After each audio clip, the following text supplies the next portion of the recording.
Afternoon, bro. Thank you so much for making the time.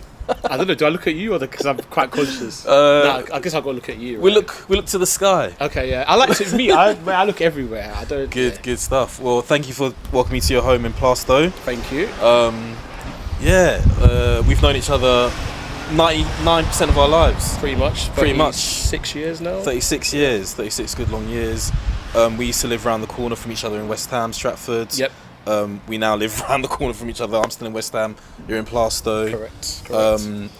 Our family have been together for years as well. So we're just going to have a conversation about growing up in East London. The highs, the lows, what you're up to now. So maybe just introduce yourself. No worries. So my name is Ayo Awosika. I've lived in Newham now pretty much most of my life. So the first 18 years of my life I lived in Stratford. Then my parents moved to Essex, lived there for about 6-7 years, and then I moved back to the borough of Newham about 7-8 years ago, and I've been here ever since. So a bit like a moth coming back to the flame. Flame is there a deeper thing behind that? As in, is Newham a hot place to live, or? I think there's a saying that you can take the boy out of East London, but you can never take the East London out of the boy. So I think my roots will always be embedded in East London. So I do have a special, East London's always going to have a special place in my heart. Went to primary school here, went to secondary school here. We went to the same nursery together, / primary school. We did. And then you... Same school? Went to the same school, went to the same primary school, nursery. I went to secondary school in East London, in Stratford. The college I went to was in Waltham Forest, so Walthamstow, so still East London. And I went to Brunel University, which is obviously more sort of towards West London, just outside of West London, Uxbridge. So. And what are your earliest memories of East London and growing up in West Ham, Stratford? Because actually one of my earliest memories was, I remember we had the electric key meter in our house. And obviously times were hard, and mum and dad were working like 3-4 jobs. Yeah. So sometimes they were out, the key meter would run out, and like would just be plunged into pitch darkness, would have nowhere to go, and you probably had a bit more on your key meter, or you were in the block of flats, which I don't think operated on the key meter. Anyway, you were in the block of flats down the road, so brother and I would run out and seek safety in your space. Honestly, like that was earliest memories. Yeah, I mean, yes, those memories too. I think my earliest memory really is as a kid growing up, I was very much an outdoor kid, so I was always out in the park. So we lived on opposite sides of the park, so I'd always meet you there, or friends from primary school. I just remember always being out, so I don't think there's a corner of Stratford that I don't know, that I never ventured down. Sometimes I should, being in places where sometimes I shouldn't have been, but on the whole, it's life in the East End. It is, but it's part of the growing up, part of the growing up experience, and I'm happy. I had a really good childhood actually. I can't complain. Playing things like run outs, knock down ginger. So apologies to anyone whose door I knocked on and you didn't see anybody when you opened the door. But no, it was fun. I should probably stop you there so you don't say anything else that incriminates you. But do you think some of that was like normalised in the sense of like we were growing up around stuff that, on reflection now, you're like, well, that was probably even what they were classed as antisocial behaviour nowadays. But growing up for us, that was like normal. Do you get what I mean? Yeah. I guess it's a sign of the times, but I think then there was a certain element of innocence to it, so it may be classed as antisocial behaviour today, but I think back then it was. I wouldn't really call it antisocial behaviour. I mean, even now, it's just maybe kids. Maybe I'm exaggerating. But mucking about, having fun. That's how I would describe it. Very innocent. Yeah. Very innocent. But some of it was also tough. I remember, so obviously I'm still in the same council house that I grew up in as a child. And I spoke to my family there as well recently, the first episode of this thing, and we're reminiscing about being robbed like 4 or 5 times. And I remember for summer school, so after we didn't go to the same primary school, but we'd still go to the same summer school sometimes, like the Rokeby Summer School, which was down the road again from kind of the park. And that wasn't easy. So any reflections on kind of growing up around some of that harder elements and how you think you managed to survive? I think So again, those things that you mentioned, there were always negative things happening around you. But I think because I had older siblings, I was also quite grounded in the sense that I was always kept out of trouble, and I always knew to not venture towards trouble. So I think that helped. Obviously, we grew up in a sort of a Christian home as well, which I think helped just build those, foundations of just trying to be a good person, staying out of trouble, focus on becoming an educated person. So it was, the mentality there was read your books, stay out of trouble, just get your education, do well in school, and then you can become whoever you want to be. So I think in that sense I always managed to stay out of trouble in that sense. So even though we were sometimes surrounded by it, I never had friends in those particular circles. I just managed to just stay away from that particular environment, even though we were surrounded by it. A memory that I do have actually, when I was about 8 or 9 years old, I actually had my bike robbed off of me. Looking back now, it was actually a very, very scary situation, because if that happened today, there could have been knives involved. So luckily, I remember the guy, he just pushed me off my bike, gave me a few punches, and I think I firmed it okay. But it's crazy how we laugh at it. I laugh at it, but it was quite scary at the time. Of course. If that happened today, I mean, that could have been a different story. So I look back, but generally speaking, I look back on my childhood with very sort of fond memories, and just growing up. I was very much an outdoor kid, so I think nowadays kids tend to stay at home and play computer games online. Back then people used to come to your house to play games. I used to go to other people's houses. I remember coming to your house. So you had the Sega Mega Drive. I had the Sega Mega Drive. I had the one that came before that, the Master System. The Sega Master and we had it was Mortal Kombat 1 and Street Fighter. And obviously, because I didn't have it, you had it. You would always beat me, and I always felt. Yeah, I mean, even there, just now that you're saying it's all coming back now. So as well as playing outdoors, it was playing computer games. So we had the Sega Master System, the Mega Drive, the SNES, as they call it, the Super Nintendo. Yeah. I think I stopped at the PlayStation, and then I sort of lost interest in games for some reason. I don't know why. But definitely fond memories of my childhood. And even fun memories. Like before we started, I was talking about my old man and your old man playing at Stratford Park, and they made us ball boys playing tennis. Which, looking back now, I can't believe how we just fell for that. I mean, it's not the most fun activity watching your old man hit balls like an amateur that they are. You just have to chase it, but yeah, that was life back then, isn't it? That was life, and it's just funny how obviously our dads were good friends. Obviously, my dad passed away around 2012, but it's just interesting that they were good friends, and obviously they've had kids. Me and yourself, we've really good friends as well. We've played sports, we've been out. So no, it's nice that the apple doesn't fall too far from the tree. Yeah. And you clearly didn't fall too far from the tree when you kind of came back into East London, and the council helped you get this one, right? Is that right? Or yes. So I was on the list for quite some time, and then I swear you got there on when you were 12. Like you had some crazy foresight about council housing waiting lists, and you got there bare early. Well, it was actually when I was not as young as 12. I wasn't that knowledgeable then, but no, I think it was about 17.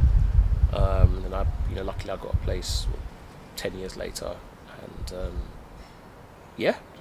I mean, and there's stuff I wish I could say about that. Obviously, I'm a civil servant, so I've got to be a little bit careful about policy stuff I talk about. But I've benefited living in council housing, still in the same council house I grew up in as a kid. So yeah, I think there's that kind of dynamic here in East London. The council and government stuff looking after people, but maybe moving away from that a little bit, to reflect now on Plaistow as you see it now. What's different that 20 years ago perhaps wasn't much the same, or do you think it's still the kind of same ethos and people are around?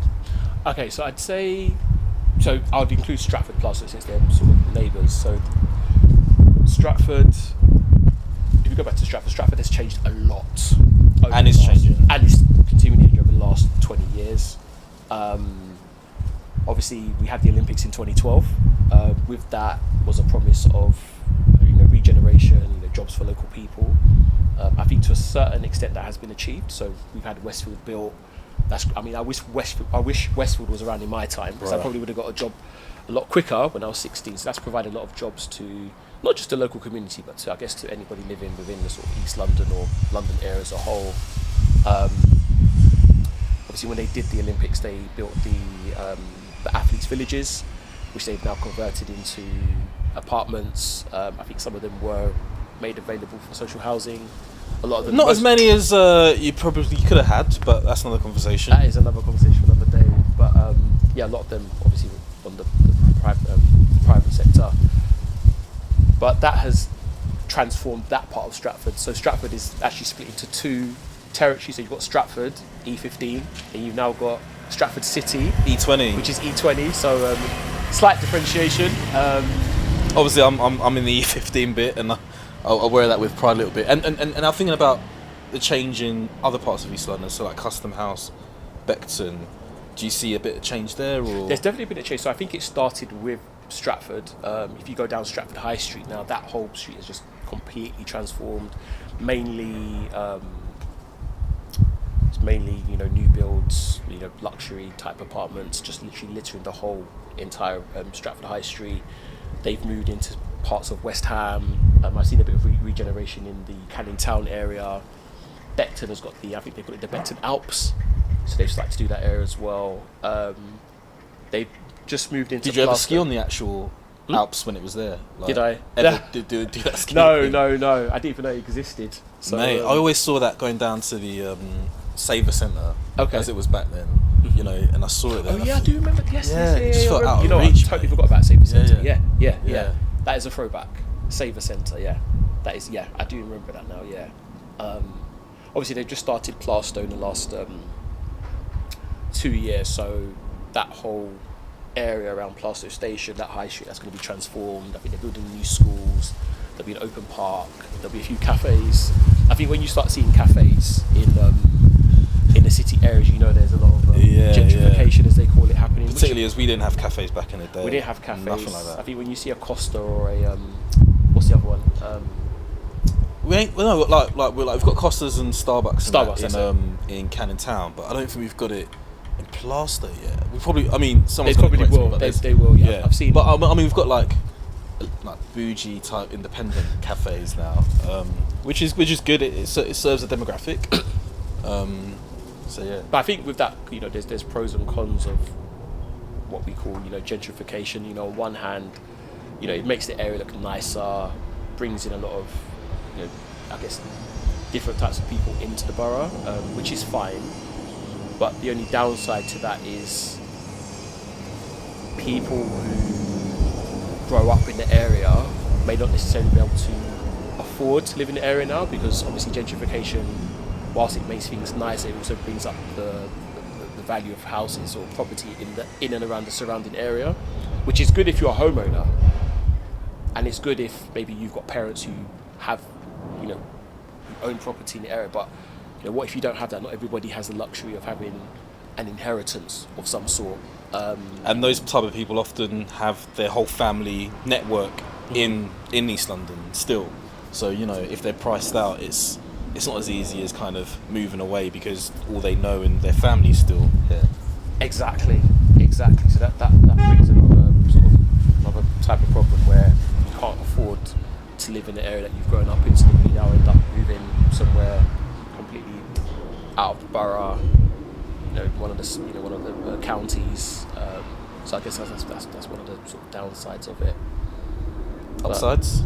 Well, you already said about business and change, looking different, and that's why it's called gentrification. It's regeneration, like regenerating areas that weren't as good as they had, and change is inevitable. And actually, there's another change, which is why I'm kind of doing this kind of conversations with family, friends, and colleagues, because some of the democratic boundaries are changing. So because of that population shift, West Ham as a constituency is going to be split up into Stratford and Bow, Okay. and then West Ham and Beckton.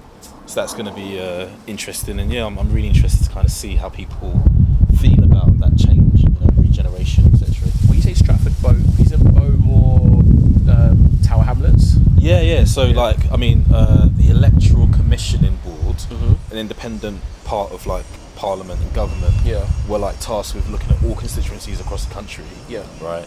And like saying, all right, based on people moving here and population growth, or whatever the opposite of growth is, decline, we need to draw the boundary slightly different. So they looked at Stratford. They looked at West Ham, and they saw they did their thing. Yeah. And they saw that Stratford and Bow made a little bit more sense. And so West Ham and Beckton, and they did consultations, so like people had a chance to like give their opinions and stuff. Because there are some parts in like outside the M25 where like rivers separate constituencies. Yeah, okay. So again, does it make sense for these group of people to be like grouped together? So that's what's going to happen for our area, West Ham and Beckton. So yeah, just kind of having conversations. But to move on slightly, and maybe to wrap up a bit, just a few words on what you do for work professionally. So I know it's in around kind of workforce, human resources stuff. Do you want to kind of share what you get up to? Because I think that's quite interesting as well to chat about. So I am a project manager. I know that sounds very generic because everyone seems to be a project manager these days. So I guess the next question is, what kind of project management do you do? So I specifically am a HRIS project manager. So that's a Human Resources Information Systems project manager. So what I do is, when a company wants to implement a new HR system, I come in and help facilitate that. So most companies now are moving towards cloud HR systems where you have one source of truth. Because what happens is a lot of companies have files or folders scattered across different systems. Maybe because as the company's been built, they have like one system that was built there, and then as they add on, it's like they had another system and they didn't. Is that why you have fragmentation with systems, or? There's that, but also, HR has literally blown up or expanded over the last sort of 30 years. So 30 years ago, it wasn't even called HR, it was called, I think, personnel development. And it was just literally someone with folders of people, of employees in the company. It just started from that, but now it's just grown into learning and development. It's grown into recruitment. It's grown into talent. So it's just become like a huge area now. And so that's why originally, like you said, it's a bit fragmented. Things are just here, there, everywhere. I specifically help implement a system called Workday, which is a piece of HR cloud software. So yeah, when a company wants to undergo a HR transformation, as they call it, I'm brought in as a project manager to make sure that is facilitated. So I connect the company with an implementation partner. I put together a team within the company, so a project team. We work with the project team from the implementation partner, and then we work together to ensure that the HR transformation goes through smoothly. Sounds complex. It is. Well, it's as complex as the business, to be honest. So, but I like complex businesses because it means I can get my teeth into it and learn new things along the way. Yeah, and is it about people or about like tech, like the tech side of stuff, or a bit of both? Like mostly with what you. It's a bit of both. You know what I mean? You alright? Is this your one now? Yeah, I got it back. Finally. After 3 months. Fucking about time, mate. That's nice black. Yeah. It's funny because I got so used to the white one. But yeah, it's just I'm just so used to that car, and I have to get used to this one. So. It's lovely, though, mate. Cheers, thanks, man. Cheers. I told you about my incident with the car, didn't I? No.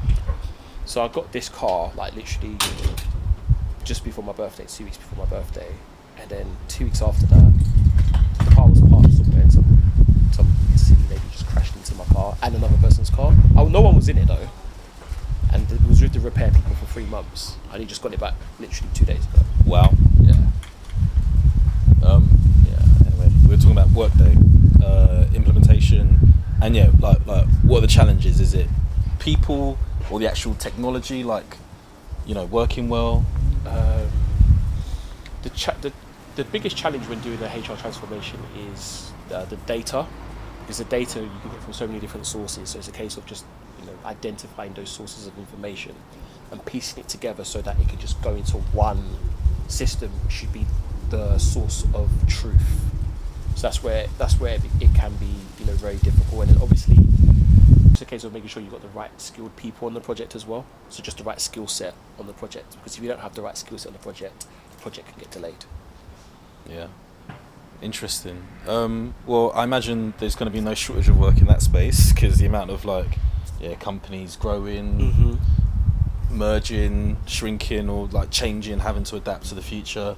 And I mean, let's not even get on how AI and innovation plays a role in understanding your workforce, and is this person likely to quit based on these metrics, or etc. It's funny you mentioned AI. I was jokingly saying this the other day, that where does HR go from here? I mean, at the moment big companies are using HR cloud systems. What's going to be the future? Is it going to be HR AI? I don't know. But then someone said you can never remove the people element from HR. So hopefully AI. I don't know about hopefully that. Hopefully AI doesn't I don't know about that, overtake. There's going to be some capitalist person somewhere who's going to be we can make some savings by having an AI manage our people and give out generic. Because I mean, I'm sure if you put into ChatGPT right now, how do I deploy? How do I fire someone safely? That is true. It's going to give you a generic template. That is so true. You could adapt it and That is true. But you always need the people element to HR. You do, but AI is one of those things. Like any other big industrial shift or revolution, it doesn't happen overnight. So I'm not going to say an AI system's going to be able to do HR tomorrow. However, it is going to be employed in incremental shifts, and so I think the mindset or the position of being no, you're still going to need people is true, but the people there need to also understand, okay, how do I get in the future so that I'm useful in this situation? Because the technology right now can potentially do the job of a human. There are bits of it will then have to shift, and the human will have to find another way to deliver their skills, etc. If you get what I'm saying. Yeah. Well, I guess that's what about this. The future only God knows, right? No, absolutely. And And the reason I'm interested in it from a policy perspective is because I think local and national and regional governments can play a role in that, in understanding, okay, how can we support the workforce to get ready for this shift? Because if you don't, and you just leave your citizens to fend for themselves, there are going to be people that may not get on board with it and may not understand how to shift. And then also the education policies, what you're teaching in schools, and getting those people ready for the future. So there's a lot that you can do to intervene and support. And then don't even get started on the ethics and the bias, because if you don't have some rules and regulations and you allow someone to create an AI, that AI is going to be built with the bias of the engineer that created the code. Of course, right? you're going to need to have governance. So yeah, there's a lot. But that's another conversation.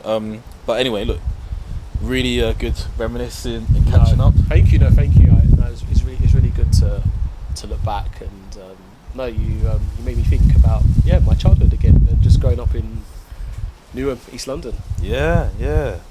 Around the ends, West Ham, Custom House, Beckton, Stratford. Speaking about West Ham, I just want to say I'm not a West Ham fan by any means, but I think it was really good that West Ham, or they put on a parade for them. Was it a couple of weeks ago? I think the community needed it, and I think even if you're a small kid and you may not even get the opportunity to watch West Ham on a regular basis, I think it was nice to be able to, for the kids to just see their heroes literally just on the high street here, walking down, because not everybody will get that opportunity. Yeah, I was Abigail, Kenya, and the kids. We touched the parade, and it was funny actually, because as it was coming by, it was getting quite late. So Abigail went home with the kids, and I followed it up into the night. To Stratford Town Hall. Yeah. Oh, you went to Stratford? And actually, I won't say any more because it was a good long evening of a celebration. Okay. No, I think it was great to just see them close up front. And it was good. Thank you so much. No worries, mate. I think we'll end it here. Okay, no worries. Thanks a lot, man. Thank you. Cheers. Thank you. That's it.